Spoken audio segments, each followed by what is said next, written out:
முத்து ரொம்ப கோவமா அண்ணாமலைட்ட சொல்றாங்க. அப்பா இதுக்கு மேலே சரிப்பட்டு வராதுப்பா. அம்மா பண்ணுறது சுத்தமாக சரியே கிடையாது. எதுக்குப்பா தேவையில்லாம இந்த மீனாட்ட சொன்னாலும் கேட்க மாட்டேங்கிறா. எதுக்கு இந்த வீட்டில் வம்பே வேண்டாம். இந்த வீட்டில் வேலை செய்கிறதுக்காக வந்துட்டு ஒரு ஹெல்ப்புக்கு ஒரு ஆளை போட்டுக்கலாம்ப்பா. எல்லாம் அவங்கவங்களுக்கு வேணுங்கிறத அவங்கவங்க செஞ்சுக்கிட்டோம். ஆளுக்கு ஒவ்வொரு நாள் எடுத்துக்கிட்டோம்ப்பா. ஏதோ ஒன்று நீயே தீர்ப்பு சொல்லுப்பா அப்படின்னு சொல்லிட்டு இருக்கிறாங்க. இதை பார்த்துருக்குற அண்ணாமலை, ஆமாம் இது சரிப்பட்டு வராது. 3 மருமகளுமே வந்து வேலைக்கு வெளியில் போகிறாங்க. ஏன் வீட்டிலே வந்து ஆனால் மீனா மட்டும்தான் எல்லா வேலையுமே செய்கிறா. ஆனால் வந்துட்டு அவள் எல்லாத்துக்காகவும் செய்கிறான்னு விருப்பப்பட்டு தான் செஞ்சிட்ருக்கிறா. நான் தப்பு சொல்லல. ஆனால் வந்துட்டு விஜயா நீ பண்ணதெல்லாம் சுத்தமாக சரியில்லை. 3 மருமகள் வேலைக்கு போகிறாங்களேன்னு சொல்லிட்டு நம்ம கொஞ்சம் அட்ஜஸ்ட் பண்ணி போகலான்னு சொல்லிட்டு நீ பண்ணலாம். அதெல்லாம் விட்டுட்டு என்ன எதுன்னு தெரியாமல் இப்படி தண்ணி தூக்கி விட்டுருந்து எனக்கே சுத்தமாக பிடிக்கல. எல்லோரும் இருக்காங்கன்னு பார்க்குறேன், அடிக்கக்கூடாதுன்னு பார்க்குறேன் அப்படின்னு சொல்லிட்டு கையை வாங்குறாங்க. இதை பார்த்துட்டு அப்பாப்பா இவ்வளோ வயசுக்கு மேலே எல்லாம் அம்மா மேலே என் கையில் ஒன்றும் வைக்காதீங்க, அது தப்பாக தான்ப்பா இருக்குது. எதுக்கும் கூட கடைசியில் வந்து மீனாவை தான் பிடிச்சவங்க திட்டுவாங்க. எதுக்குப்பா வம்பு, ஏதோ ஒரு தீர்ப்பை சொல்லுப்பா அப்படின்னு சொல்லிட்டு இருக்கிறாங்க. அப்போ அண்ணாமலை சொல்கிறாங்க, இங்கே பாரு இனிமேல் வந்துட்டு யாரும் வந்து கிச்சனுக்கு போய் வேலை செய்ய வேண்டாம், ஹெல்ப்புக்கு ஆள் வச்சுக்கலாம், அதுதான் கரெக்டாக இருக்கும் அப்படின்னு சொல்கிறாங்க. இல்லைம்மா இதெல்லாம் பெருசாக பண்ண வேண்டாம், நானே பார்த்துக்கிறேன் அப்படின்னு சொல்லிட்டு இருக்காங்க. அப்போ விஜயா சொல்கிறாங்க, இப்போ உனக்கு சந்தோஷமாடி இழுத்து கட்டிட்டு படுத்திருந்தா இப்போ சரியா போச்சா அப்படின்னு சொல்லி கேட்குறாங்க. அப்பா இன்ன வரைக்கும் வந்துட்டு அவள் படுத்திருந்தாலும் ஏன் என்னாச்சு உடம்பு சரியில்லையான்னு கூட ஒரு வாரத்துக்கு வரைக்கும் கேட்டிருக்காங்களான்னு பாருப்பா அப்படின்னு சொல்கிறாங்க. நானே கேட்கணும்னு நினச்சேன், என்னாச்சுடா அப்படின்னு சொல்லி கேட்குறாங்க. இல்லைப்பா காலையிலேருந்து தலை சுற்றுது, ஒரு மாதிரி வாந்தி வர மாதிரி இருக்குன்னு சொல்லிட்டு இருந்தா. அது மட்டும் இல்லாமல் வந்துட்டு அவன் மனசுக்குள்ளே 1008 கவலை வேற ஓடிட்டு இருக்குது அதுன்னு சொல்லிட்டு இருக்கிறாங்க. இதை பார்த்துட்டு என்னாச்சுடா ஹாஸ்பிட்டல் கூட்டு போகலாம்லடா அப்படின்னு சொல்லிட்டு இருக்கிறாங்க. அப்போ ஸ்ருதி சொல்கிறாங்க, காலையில் கூட வாமிட்டிங் சென்சேஷனாக இருக்குன்னு சொன்னாங்க. நான் தான் வந்துட்டு அவங்களுக்கு பால் எடுத்து கொண்டு வந்து கொடுத்துட்டு டேப்லெட் கூட கொடுத்தேன் அப்படின்னு சொல்லிட்டு இருக்கிறாங்க. அப்போ வந்து அண்ணாமலை சொல்கிறாங்க, ஹாஸ்பிட்டல் கூட்டிகிட்டு போடா அப்படின்னு சொல்லிட்டு.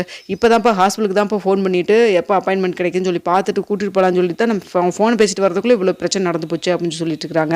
அப்போ வந்துட்டு மீனா, இல்லைம்மா எப்பவும் டெய்லியும் செஞ்சிருவேன், வாசல் கூட தொளிச்சிட்டேன், அதுக்கப்புறம் கிச்சனில் வந்து என்னால் செய்யவே முடியல அப்படின்னு சொல்லிட்டு இருக்கிறாங்க. இதெல்லாம் பார்த்துட்டு விஜயாவுக்கு சந்தேகம் வருது. ஒரு வேளை உண்டாயிருக்காளா என்னமோ தெரியலையே அப்படின்னு சொல்லிட்டு யோசிக்கிறாங்க. அப்படிலாம் இருக்கிறதுக்கு வாய்ப்பே இல்லையே, இதுக்கு தான் வெளியில் படுத்து தூங்கிட்டு இருக்குதுங்களே அப்படின்னு சொல்லிட்டு யோசிக்கிறாங்க. அப்போ முத்து, சரிப்பா நான் கூட்டிகிட்டு போகிறேன்ப்பா, டாக்டர் பார்க்குறதுக்கு டைம் ஆயிடுச்சு அப்படின்னு சொல்லிட்டு கூப்பிட்டு போகிறாங்க. அப்போ அண்ணாமலை சொல்கிறாங்க, இங்கே பாரு டேய் மனோஜ், இங்கே வா, கடையில் போய் எல்லாத்துக்கும் சாப்பாடு வாங்கிட்டு வாப்போ அப்படின்னு சொல்லிட்டு அனுப்பிச்சி விட்றாங்க. அடுத்த வந்து மீனாவும் முத்து கூட்டிகிட்டு ஹாஸ்பிட்டலுக்கு போகிறாங்க. அங்கே போன கரெக்டாக வந்துட்டு சீதாவும் அந்த ஹாஸ்பிட்டலில் தான் வேலை செஞ்சுட்டு இருக்கிறாங்க. சீதா பார்த்தோன்னே மீனா எதுவுமே பேசாமல் இருக்காங்க. அப்போ முத்து கேட்குறாங்க, ஏன் தங்கச்சி கூட எதுவுமே பேச மாட்டேங்கிற, அவ்வளோ சீதாவும் எதுவும் பார்க்காம போகிறேன், என்னாச்சு சீதா உனக்கு அப்படின்னு சொல்கிறாங்க. ஒன்றும் இல்லை மாமா அப்படின்னு சொல்கிறாங்க. ஏன் இப்படி பேசிட்டு போகிறா அப்படின்னு சொல்லி கேட்குறாங்க. அவகிட்ட போய் எதுவும் நீங்கள் பேசாதீங்க அப்படின்னு சொல்லிட்டு இருக்கிறாங்க. என்னாச்சு 2 பேத்துக்கு ஏதாவது பிரச்சனையா அப்படின்னு சொல்லி கேட்குறாங்க. அதெல்லாம் ஒன்றும் இல்லைங்க, டாக்டர் பார்த்துட்டு போகலாம் வாங்க அப்படின்னு சொல்கிறாங்க. அதுக்குள்ளே டாக்டரும் உள்ளே கூப்பிட்டுறாங்க. கூப்பிட்டோன்னு வந்துட்டு மீனாக்கு என்னாச்சு அப்படின்னு சொல்லிட்டு கேட்குறாங்க. இல்லை ஒரு நிமிஷம் இருங்க, செக் பண்ணிட்டு தாங்க சொல்ல முடியும், வெயிட் பண்ணுங்கள், பதறாமல் இருங்க நீங்கள் அப்படின்னு சொல்கிறாங்க. அடுத்து வந்துட்டு மீனா போய் செக் பண்ணி பார்த்துட்டு, சார் எல்லாம் சந்தோஷமான விஷயம்தாங்க சார், மீனா கன்சீவாக இருக்காங்க அப்படின்னு சொல்லிட்டு இருக்கிறாங்க. இதை கேட்டோன்னா வந்து கையோடல காணுவோம்னா முத்துவுக்கு ரொம்ப சந்தோஷமாயிருது. என்ன உண்மையாக தான் சொல்கிறீங்களாங்க டாக்டர் அப்படின்னு சொல்கிறாங்க. எங்க இந்த விஷயத்தில் யாராவது போய் பேசுவாங்களாங்க, அதுவும் நான் எதுக்குங்க உங்கள்கிட்ட எல்லாம் போய் பேசணும் அப்படின்னு சொல்லிட்டு இருக்கிறாங்க. அதுவும் கட்டு தான் சார், தப்பாக எடுத்துக்காதீங்க டாக்டர், எனக்கு சந்தோஷத்தில் என்ன கேட்குறதுன்னு தெரியாமல் என்ன பேசுறதுன்னு தெரியாமல் ஏதோ பேசிட்டேன் நான் அப்படின்னு சொல்லிட்டு இருக்காங்க. சரிங்க பார்த்து பத்திரமா கூட்டு போங்க, கொஞ்சம் வீக்காக இருக்காங்க, கொஞ்சம் ஸ்டெயின் பண்ணி வேலையெல்லாம் பார்க்காத மாதிரி கொஞ்சம் பார்த்துக்குங்க அப்படின்னு சொல்கிறாங்க. சரிங்க டாக்டர்னு சொல்லிட்டு ரொம்ப சந்தோஷமாக வீட்டுக்கு கூட்டிகிட்டு போகிறாங்க மீனாவை. முத்துவை பார்த்தோன்னா அண்ணாமலை கேட்குறாங்க, என்னாச்சுடா என்னடா சொன்னாங்க டாக்டர் அப்படின்னு சொல்லிட்டு.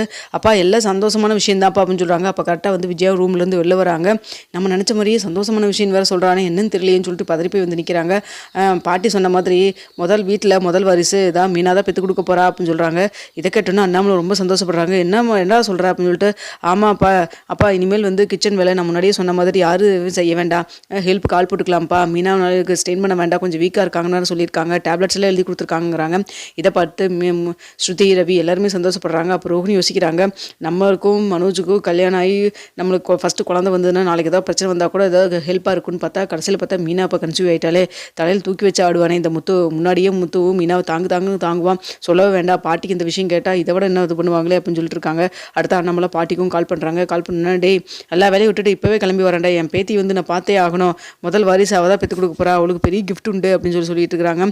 சரிம்மா நீ பார்த்து வாமா அப்படின்னு சொல்கிறாங்க. அப்போ அண்ணாமலை கிட்ட, அப்போ நானே போய் கூப்பிட்டு வந்துடுறேன்ப்பா ஊருக்கு போய் பாட்டி அப்படின்னு சொல்கிறாங்க. டேய் நீ கொஞ்சம் கூடவே மீனா கூடவே இரு, சும்மா அங்கேயும் இங்கேயும் வெளியில எல்லாம் போக வேண்டாம், பாட்டி வந்துடுவாங்க, நீ போய் பஸ் ஸ்டாண்டில் போய் கூப்பிட்டு வந்தீங்கன்னா போதும் அப்படின்னு சொல்கிறாங்க. சரிப்பா அப்படின்னு சொல்லிட்டு இருக்கிறாங்க. அடுத்த வந்துட்டு மீனாட்ட போய், உண்மையாலும் தான் சொல்கிறியாடி அப்படின்னு சொல்லிட்டு விஜயா போய் கேட்குறாங்க. அதென்ன இந்த மருமகிட்ட மட்டும் போய் எப்படி குசுன்னு கேட்டுக்கிறீங்க, அதான் நான் சொல்கிறேன்ல டாக்டர் போய் செக் பண்ணிட்டு தான் வந்தாச்சு அப்படின்னு சொல்கிறாங்க. இதை கேட்டோன்னு வந்துட்டு அண்ணாமலை சொல்கிறாங்க, வேலையாக மீனாவுக்கும் முத்துவுக்கும் மாடியில் முதல்ல ஒரு ரூம் எடுத்தே ஆகணும் அப்படின்னு சொல்கிறாங்க. அதுக்கு இப்போ காசுக்கு எங்கே போகிறது அப்படின்னு சொல்லிட்டு விஜயா சொல்கிறாங்க. அதான் வந்து இப்போ ஷோரூம்லேருந்து பணம் வந்துட்டு இருக்குதுல்ல, அதில் இருக்கிற லாபத்தில் கொஞ்சம் எடுத்து மேலே கட்டி கொடுத்துட்டா போகுது அப்படின்னு சொல்கிறாங்க. அப்போ அதெல்லாம் ஒன்றும் வேண்டாம்ப்பா, நாளைக்கு பேச்சாயிரும், அது இந்த பார்லர் நம்ம ஏதாவது தேவையில்லாமல் பேசுவாங்க அப்படின்னு சொல்கிறாங்க. அப்போ சாப்பாடு வாங்கிட்டு கரெக்டாக மனோஜ் வந்துடுறாங்க. என்னாச்சு சத்தம் கீழே வரைக்கும் கேட்குது அப்படின்னு சொல்லிட்டு இருக்காங்க. மீனா கன்சீவாக இருக்கான்னு சொல்லி விஷயத்த அண்ணாமலை சொல்கிறாங்க. இதை கேட்டோன்னே பரவாயில்லையே டே கங்க்ராட்ஸ்டா அப்படின்னு சொல்லிட்டு இருக்கிறாங்க. சரி ஓகே மேலே ரூம் கட்டலான் இருக்கிறேன்டா, வந்து இந்த கடையிலேருந்து ஷோரூம்லேருந்து லாபம் வருதுல்ல, அதுலேருந்து ஒரு 5 லட்ச ரூபாய் எடுத்து மேலே கட்டிடலான் இருக்கேன் அப்படிங்கிற மாதிரி அண்ணாமலை சொல்கிறாங்க. என்னப்பா இப்படி சொல்கிறீங்க, அது பொதுவான காசுன்னு தானே சொல்லியிருக்குது, அதுக்கப்புறம் எப்படிப்பா இவனுக்கு எடுத்து கொடுக்க முடியும் அப்படின்னு சொல்கிறாங்க. பொதுவான காசு தாண்டா, இவனுக்கு சேர வேண்டிய பங்குன்னு சிலது இருக்கும்ல, எல்லாத்துக்கும் பிரிச்சுட்டு லாபத்தில் வர்றதில் கொஞ்சம் கொஞ்சமாக எடுத்து வைக்கிறதில் வச்சுட்டு இருக்கேன் நான்.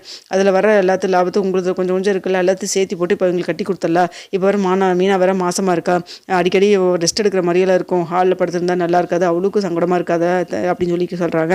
இதை பார்த்துட்டு ஸ்ருதி சொல்கிறாங்க, மாமா நீங்கள் கரெக்டாக தான் மாமா யோசிச்சு பேசுகிறீங்க, உண்மையாலுமே இந்த விஷயத்தில் வந்து ஆன்ட்டி தான் யோசிச்சு சொல்லணும், ஆனால் வந்து நீங்கள் சொல்கிறீங்க பரவாயில்ல, உண்மையாலுமே நீங்கள் சூப்பர் தாங்க மாமா அப்படின்னு சொல்லிட்டு ஸ்ருதி சொல்லிட்டு இருக்காங்க. அப்போ ரவி சொல்கிறாங்க, எங்களுக்கு எங்களுடைய ஷேர்லேருந்து கொடுக்குறதுல எந்த ஆட்சேபனையும் இல்லை அப்படின்னு சொல்லிட்டு ரவி சொல்கிறாங்க. இதை பட்டு ஸ்ருதி ஆமாங்க மாமா அப்படின்னு சொல்லிடுறாங்க. அப்படியே மனோஜ் நீ மட்டும் தான்டா சொல்லணும் அப்படின்னு சொல்லிட்டு இருக்கிறாங்க. நான் எப்படி சொல்ல முடியும் அப்படின்னு சொல்லிட்டு இருக்கிறப்போ, ஆமாம்மா போய் அதை அவகிட்ட கேட்டு தானே நம்ம பதில் சொல்ல முடியும் அப்படின்னு சொல்லிட்டு இருக்கிறாங்க. ஆன்ட்டி அதெல்லாம் ஒன்றும் பிரச்சனை இல்லைங்க ஆன்ட்டி, நீங்கள் எடுத்து கொடுத்துங்க, இந்த மாதிரி சூழ்நிலையில் கூட நம்ம ஜாயின்ட் ஃபேமிலியாக இருந்துட்டு ஹெல்ப் பண்ணாமல் எப்படி அப்படின்னு சொல்லிட்டு இருக்கிறாங்க. அப்புறம் என்ன அப்படின்னு சொல்லிட்டு இருக்கிறாங்க. அப்போ விஜயா யோசிக்கிறாங்க, இங்கே பாரு இவளுக்கு வந்த வாழ்வு தனியாக மேலே வேறு ரூம் எடுத்து கொடுக்க போகிறாங்களா அப்படிங்கிற மாதிரி யோசிக்கிறாங்க. சரி என்னதான் இருந்தாலும் வீட்டுக்கு முதல் வரிசை சுமக்கிறாள், இவ்வளோ சுமக்கிறாளே பரவாயில்ல, இந்த பார்லர் காரியை நம்பி ஏமாந்தது தான் மிச்சம், இந்த ஸ்ருதி வந்து நம்ம வாடகை தாய் அது இதுன்னு ஏதோ சொல்லிட்டு இருக்கிறா, ஏதோ ஃபஸ்ட்டு இவ்வளவு நல்ல குழந்தையா பெற்று கொடுக்கணும் அப்படிங்கிற மாதிரி யோசிக்கிறாங்க. அப்போ கரெக்டாக பேசிட்டு இருக்க போய் வந்துட்டு பாட்டி வந்துடுறாங்கன்னு சொல்லிட்டு கால் பண்ணுறாங்க கொஞ்ச நேரத்துலேயே. இன்னொரு 1/2 மணி நேரத்தில் நான் வந்துருவேண்டா அப்படின்னு சொல்லிட்டு அண்ணாமலைக்கு கூப்பிட்டு பேசிகிட்டு இருக்கிறாங்க. அப்போ முத்துக்கு வந்து ஒரே சந்தோஷமாயிருது. சரி உங்கள் வீட்டில் சொல்லணும்ல மீனா அப்படின்னு சொல்கிறாங்க. ஆமாங்க அப்படின்னு சொல்லிட்டு இருக்கிறப்ப ஏன் ஒரு மாதிரி பேசுகிறா அப்படின்னு சொல்லிட்டு விஜயாவும் கவனிக்கிறாங்க. அப்போ ரோஹிணி யோசிக்கிறாங்க, என்ன வீட்டில் ஏதாவது பிரச்சனை பண்ணிட்டாங்களா என்னமோ தெரியலேன்னு சொல்லிட்டு அம்மாவுக்கு நான் அப்புறமேல் கால் பண்ணி சொல்லிக்கிறேங்க அப்படின்னு சொல்கிறாங்க. நீ எப்போ சொல்லிக்க, நான் கூப்பிட்டு சொல்கிறேன் அப்படின்னு சொல்லிட்டு உடனே கால் பண்ணி சொல்கிறாங்க. இதை கேட்டுன்னு வந்துட்டு மீனாவுடைய அம்மா ரொம்பவே சந்தோஷப்படுறாங்க. சந்திரா சொல்கிறாங்க இப்போவே வந்து பார்க்குறாங்க மாப்பிள்ள அப்படின்னு சொல்லிட்டு வாங்க வாங்க அப்படின்னு சொல்லிட்டு இருக்கிறாங்க. அப்போ வந்துட்டு அடுத்து வந்து சீதாவுக்கு கால் பண்ணலான்ட்டு கால் பண்ணுறாங்க. கால் பண்ணா ஃபோனை கட் பண்ணி விட்றாங்க. என்ன சீதா கால் பண்ணிகிட்டே இருக்கா அப்படின்னு சொல்கிறாங்க. தெரிலங்க அப்படிங்கிற மாதிரி மீனா எதுவுமே கண்டுக்காமல் சொல்லாமல் இருக்காங்க. எதுக்கு தேவையில்லாமல் சொன்னோம்னா போய் அந்த அருண்கிட்ட சண்டைக்கு போவாங்க அப்படிங்கிறக்காக வந்து எதுவுமே சொல்லாமல் இருக்காங்க. அப்போ வந்துட்டு முத்துவுக்கு சந்தேகம் வருது, என்னன்னு தெரியலையே இப்படி பண்ணுறாளேன்னு சொல்லிட்டு. சரி ஓகே நம்ம பாட்டி கூப்பிட போகிறதுக்கு முன்னாடி போய் ஹாஸ்பிட்டலில் என்னன்னு சொல்லிட்டு சீதாட்ட கேட்டுட்டு தான் போகணும் அப்படிங்கிற மாதிரி நினைக்கிறாங்க. அடுத்த ஒரு 5 நிமிஷத்துலேயே சரி நம்ம போய் பாட்டி கூட்டிகிட்டு வந்துடுறேன், இடையில கூட கொஞ்சம் சின்ன வேலை இருக்கு நான் போயிட்டு வந்துடுறேன்னு சொல்லிட்டு முத்துவும் கிளம்புறாரு. கிளம்பிட்டு அங்கே போயிட்டு ஹாஸ்பிட்டல் போகிறாங்க. அங்கே போயிட்டு அருண் சீதாட்ட கேட்குறாங்க, என்னாச்சு உனக்கு, ஏன் ஒருமா பேசவே மாட்டேங்கிற அப்படின்னு சொல்லி கேட்குறாங்க. அருணுக்கு இது ஏதாவது உங்கள்கிட்ட ஏதாவது சொன்னாரா அப்படின்னு சொல்லிட்டு, இங்கே பாருங்க தேவையில்லாமல் அவரை பற்றிலாம் எதுவும் பேசாதீங்க அப்படின்னு சொல்லிட்டு இருக்கிறாங்க. என்ன சீதா ஏதாவது பிரச்சனை சொன்னா தானே ஆகும், உங்கள் அக்காட்ட கேட்டாலும் எதுவும் பேச மாட்டேங்கிறா, உங்கள் அக்கா இப்படி உண்டாயிருக்கா, அந்த விஷயத்து கூட நீ வந்து இந்த ஹாஸ்பிட்டலில் தான் இருக்க, உனக்கு கேள்விப்படாமல் இருந்திருக்க மாட்டேன், கண்டிப்பாக செக்அப் வந்துட்டு போனதுக்கப்புறம் தெரிஞ்சிருக்கும், அப்புறம் கூட நீ கூப்பிட்டு கூட ஒரு வாழ்த்துக்கள் கூட சொல்லலை, இப்போ ஃபோன் பண்ணாலும் கட் பண்ணி விட்ற, என்னதான் பிரச்சனை உனக்கு அப்படின்னு சொல்கிறாங்க. போதுமாம்மா நீங்கள் நடித்ததெல்லாம் போதும், அருணை வந்து நீங்கள் ஆளை வச்சு அடித்ததும் போதும் நடித்ததும் போதும் அப்படின்னு சொல்கிறாங்க. நான் அருணை ஆளை வச்சு அடிச்சேன், எங்கே பாரு தேவையில்லாமல் அருணும் உனக்கு நமக்கும் வந்து பிரச்சனை பண்ணி விட்றாரு, நீ பார்த்துக்கோ அப்படின்னு சொல்கிறாங்க.